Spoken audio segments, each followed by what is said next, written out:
శ్రీమాత్రే నమః. మిత్రులందరికీ శుభోదయం. ఈరోజు శ్రీ క్రోధినామ సంవత్సర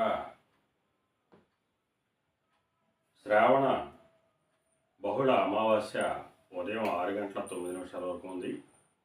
తదుపరి భాద్రపద శుద్ధ పాడ్యమి.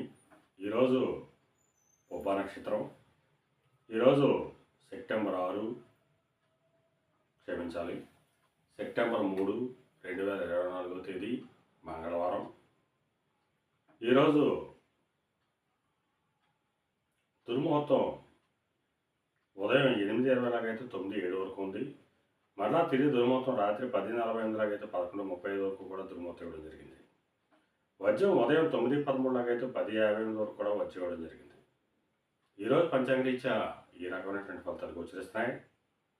అలాగే ఈరోజు నక్షత్రం అయినటువంటి ఉబ్బ నక్షత్రం ఎవరికి తారాబలం కుదురుతుందో మనం పరిశీలించినట్లయితే అశ్విని, కృత్తిక, రోహిణి, ఆరుద్ర, పుష్యమి, మక, ఉత్తర, హస్త, స్వాతి, అనురాధ, మూల, ఉత్తరాషాఢ, శ్రవణం, శతతార, ఉత్తరాభద్ర.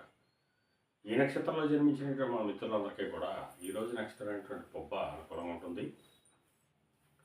అందువలన ఇప్పుడు చెప్పుకున్నటువంటి నక్షత్ర జాతకులందరికీ ఈరోజు శుభకరంగా ఉండే అవకాశం ఉంది. అలాగే ఈరోజు రాశి ఫలాలను మనం పరిశీలించినట్లయితే మేషరాశిలో జన్మించిన వాళ్ళకి సంతానానికి సంబంధించి శుభవార్తలు ఉంటారు. వారికి సంబంధించి తీసుకున్న నిర్ణయాలన్నీ కూడా ఈరోజు సఫలమయ్యేటువంటి అవకాశం ఉంటుంది. వృషభ రాశిలో జన్మించిన వాళ్ళకి ఆకస్మిక ప్రయాణాలు చేయవలసిన అవసరం ఉంటుంది. అటువంటి ప్రయాణంలో ప్రమాదాలు ఉంటాయి కాబట్టి తగిన జాగ్రత్తలు తీసుకోవాల్సిందిగా తెలియజేయడం జరుగుతుంది. మిథున రాశిలో జన్మించిన వాళ్ళకి పరాక్రమవంతమైనటువంటి ఆదాయ వనరులు ఏర్పడతాయి. వీరు తలపెట్టినటువంటి ఏ కార్యక్రమం అయినా కానీ ఈరోజు విజయవంతంగా పూర్తయ్యేటువంటి అవకాశం ఉంటుంది. కర్కాటక రాశిలో జన్మించిన వాళ్ళకి ధనాదాయ వనరులు పెరిగేటువంటి అవకాశం ఉంటుంది. నూతన వ్యాపార భాగస్వామ్య ఒప్పందాలు కలిసి వచ్చేటువంటి అవకాశం ఉంటుంది.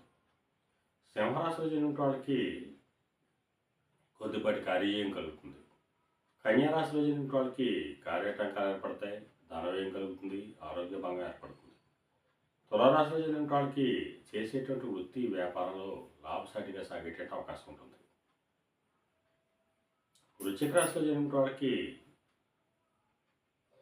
నిరుద్యోగులకి ఉద్యోగ అవకాశాలు పెరిగేటట్టు అవకాశం ఉంటుంది. ఉద్యోగస్తులకి ప్రమోషన్ కానీ ఇంక్రిమెంట్ కానీ వచ్చేటట్టు అవకాశం ఉంటుంది. ధనురాశిలో జన్మించిన వాళ్ళకి పితృరాజితానికి సంబంధించి శుభవార్తలు అంటారు. పితృవర్గీయులతో ఉన్నటువంటి విభేదాలు విరోధాలు కూడా సమస్యలన్నీ సమసిపోయేటువంటి అవకాశం ఉంటుంది. మకర రాశిలో జన్మించిన వాళ్ళకి అతి సామాన్యంగా ఉంటుంది. కార్యాటంకాలు ఏర్పడతాయి. ఆరోగ్య భంగం ఏర్పడుతుంది. ధనవ్యయం కలుగుతుంది. కుంభరాశిలో జన్మించిన వాళ్ళకి కళత్రపూర్వక ధనలాభం కలుగుతుంది. ఆరోగ్యం చేకూరుతుంది. మేన రాశిలో జన్మించిన వాళ్ళకి అంతర్గత బహిర్గత శత్రువుల వలన అనేక ఇబ్బందులు ఎదుర్కొనే అవకాశం ఉంది. అందువల్ల శత్రువుల పట్ల అప్రమత్తంగా ఉండవలసిందిగా తెలియజేయడం జరుగుతుంది. ఈరోజు ద్వాదశ రాశి యొక్క ఫలితాలు ఈ రకంగా తెలియజేయడం జరిగింది. అలాగే ఈరోజు ఎలక్ట్రికల్ డిపార్ట్మెంట్లో ఉన్న వాళ్ళకి కానీ, ఎలక్ట్రికల్ రంగంలో ఉన్న వాళ్ళకి కానీ, ఎలక్ట్రికల్ వస్తువులు ప్రయోగాలు చేసిన వాళ్ళకి కానీ ఈరోజు మిక్కిలి శుభదాయకంగాను లాభదాయకంగా ఉండే అవకాశం ఉంది. కళారంగంలో ఉన్న వాళ్ళకి కానీ, కళాత్మకమైనటువంటి వస్తువులు ప్రయోగాలు చేసిన వాళ్ళకి కానీ, సుగంధ పరిమళ ద్రవ్యాలు ప్రయోగాలు చేసిన వాళ్ళకి కానీ ఈరోజు మిక్కిలి శుభదాయకంగాను లాభదాయకంగా ఉండే అవకాశం ఉంది. ఈరోజు పంచాంగరీత్యా ఈ రకమైనటువంటి ఫలితాలు గోచరిస్తున్నాయి. అలాగే ఈరోజు మంగళవారం.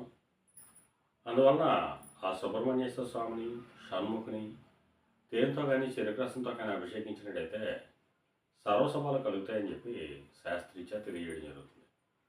అలాగే ఈరోజు లేత ఎరుపు రంగు వస్త్రాలు కానీ లేదా దవడ వస్త్రాలు కానీ ధరించినట్టయితే సర్వశుభాలు కలుగుతాయని చెప్పి శాస్త్రీత్యా తెలియజేయడం జరుగుతుంది.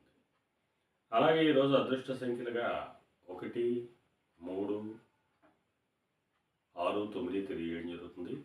ఈ అదృష్ట సంఖ్యలు కలిగిన మన మిత్రులందరికీ కూడా ఈరోజు అంతా శుభకరంగా ఉండే అవకాశం ఉంది.